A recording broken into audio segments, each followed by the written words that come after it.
अस्सलाम वालेकुम। उम्मीद करती हूँ आप सब खैरियत से होंगे। आज मैं आपसे लबी शीरी की रेसिपी शेयर करूँगी जो हर खुशी के मौके पे, हर त्यौहार पे बनाई जाती हैं। बहुत ज़्यादा मज़ेदार होती हैं और ये बच्चों बड़ों सबकी पसंदीदा भी होती हैं। और गर्मी में वैसे भी दिल करता है कुछ ठंडा मीठा खाने को। तो चलिए शुरू करते हैं। इसको बिल्कुल आसान तरीके से बनाएंगे। बिस्मिल्लाहिर्रहमानिर्रहीम। मैंने 1.5 किलो दूध लिया, इसको तेज़ फ्लेम पे उबाल दिया है मैंने। अब फिर एक प्याली मैंने 5 चम्मच जो है कस्टर्ड वनीला फ्लेवर लिए है, वो इसमें मैं आहिस्ता आहिस्ता ऐड करूँगी। और इसकी कंसिस्टेंसी चेक करते रहेंगे ताकि ये ज़्यादा गाढ़ा भी ना हो, इसमें लम्स भी ना बने। तो इसकी फ्लेम हमने स्लो कर देनी है ताकि नीचे से लगे ना। अगर तेज़ पे वो करेंगे तो एक कच्चा जायका इसमें आएगा। इसकी फ्लेम हम स्लो कर देंगे। और इसमें चीनी मैंने 300 ग्राम डाली है, अब अपने हिसाब से डाल दे। अब एक बर्तन में मैंने एक पानी डाला है और बनाना फ्लेवर जो है इसमें जेली मैंने डाल दी है। इसको एक उबाल आने पर हमने इसको एक बर्तन में डाल देना है।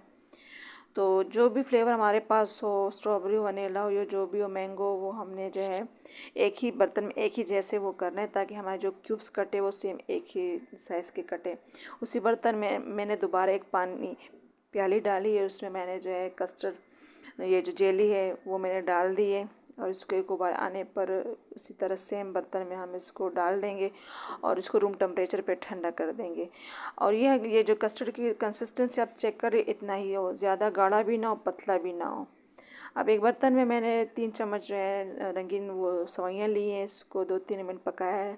और पानी बिल्कुल खुश नहीं करना, बस पानी इसमें इतना ही रहने देंगे और इसकी फ्लेम बंद कर देंगे। इसको भी रूम टेम्परेचर पे ठंडा कर देंगे। लेकिन जैसे ही ठंडी होती है तो सेवइयाँ आप देख लें कि ये ऐसे गाढ़ी हो जाती है, एक दूसरे के साथ वो हो जाती हैं मिक्स। लेकिन हम जैसे इसको कस्टर्ड में डालेंगे तो ये ऐसे ही अलग अलग एक एक दाना हो जाएगा। आप परेशान ना हो इस बात से, ये सही हो जाएंगी।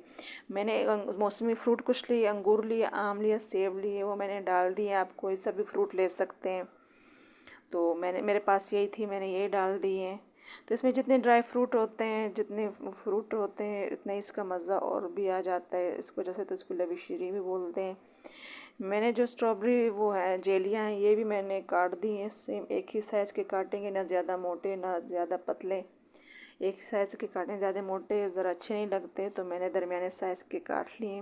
और ख़ास ध्यान ये रखना है, अगर हमने इसको अभी सर्व करना है तो अभी डालेंगे, नहीं तो इसका जो कलर है बाद में लाल सा और रेड सा हो जाता है कस्टर्ड का, तो हमने इसका ध्यान रखना है। और इसको ठंडा ही हम सर्व करेंगे। और ये जो बनाना जेलियाँ, ये भी हमने इसी साइज़ की काटनी है। ये भी हमने इसी में वो शामिल कर देने। इसी स्टेज पे अगर आपने गार्निश के लिए छोड़नी है तो आधी डाल लें, आधी अब जो है ना उसके ऊपर फिर डाल लें। ये मेरे पास थोड़े से चमचम थे वो कलर वाले, वो भी मैंने डाल दिए। तो इस वजह से आपने चीनी का ख़ास ध्यान रखना है, क्योंकि इसमें जो जो चीज़ें हमने डाली हैं वो मीठी भी हैं, तो ज़्यादा चीनी आपने नहीं डालनी।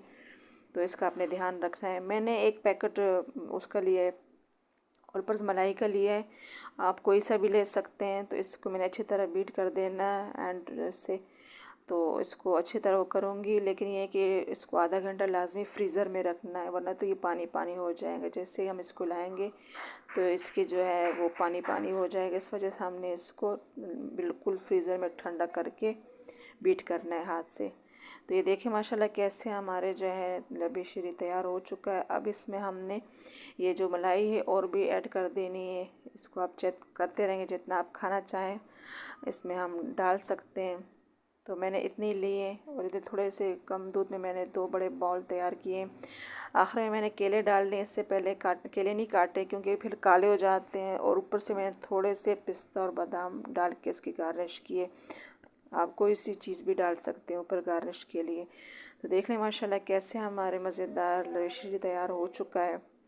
और थोड़े से वक्त में ये तैयार होता है। और जो भी हमारे पास हो फ्रूट, ड्राई फ्रूट, वो आप डाल सकते हैं। तो जिन्होंने अभी तक मेरा चैनल सब्सक्राइब नहीं किया तो प्लीज़ मेरा चैनल सब्सक्राइब कर ले, लाइक और शेयर भी ज़रूर करें। तो उम्मीद करती हूँ कि आज की रेसिपी आपको पसंद आई होगी, तो आप ज़रूर ट्राई करें इसको। लेकिन इस 2-3 बातों का अपने ख़ास ध्यान रखना है कि जब ये हमारा जो कस्टर्ड तैयार हो तो इसको हमने रूम टेम्परेचर पहले ठंडा करना है, फिर बाद में फ्रिज में रख देना है लाजमी, वरना इसका फिर जायका वैसा नहीं होता। तो माशाल्लाह बहुत मज़ेदार बनेगा, इंशाल्लाह सबको पसंद भी आएगा। Thanks for watching.